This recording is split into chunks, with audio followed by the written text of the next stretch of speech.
Hello, ഇന്ന് കർക്കിടക വാവ് ബലിയാണ്. ഞാൻ എൻ്റെ അമ്മയ്ക്ക് വേണ്ടി ബലിയിടാൻ പോവുകയാണ്. കൂടെ ചേട്ടനും ഉണ്ട്. ചേട്ടൻ്റെ അച്ഛന് വേണ്ടിയിട്ട് ചേട്ടനും ബലിയിടുന്നുണ്ട്. അങ്ങനെ എൻ്റെ അമ്മയുടെ സാരിയായ സെറ്റ് സാരിയും ബ്ലൗസും ഒക്കെയാണ് ഞാൻ ഇന്ന് എടുത്തിട്ടത്. മരിച്ചുപോയ ആത്മാക്കൾ ഇന്ന് വരുമെന്നാണ് പറയുന്നത്. അതുകൊണ്ട് തന്നെ അമ്മ വരുന്നെങ്കിൽ കാണട്ടെ എന്ന് കരുതിയാണ് ഞാൻ ഈ ഡ്രസ്സെല്ലാം എടുത്തിട്ടത്. അവിടെ പോയപ്പോൾ നല്ല ക്യൂ ആയിരുന്നു. 3 മണിക്കാണ് പോയത് പുലർച്ചെ. അവിടെ പോയി ടോക്കണെല്ലാം എടുത്ത് ഞങ്ങളകത്ത് കയറി പൂജ ചെയ്യാൻ തുടങ്ങി. അവിടെ തന്നെ ഒരു ലേക്കുണ്ട്. ആ ലേക്കിൽ തന്നെയാണ് നമ്മൾ തർപ്പണമെല്ലാം ചെയ്യുന്നത്.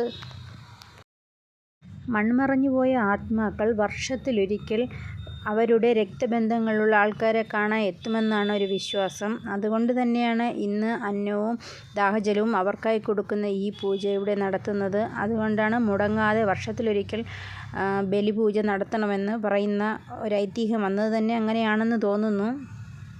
നല്ല തിരക്കുണ്ടായിരുന്നു. എന്നാലും നല്ല രീതിയിൽ തന്നെ പൂജകളെല്ലാം ചെയ്യാൻ പറ്റിയെന്ന സമാധാനവും ഉണ്ടായി.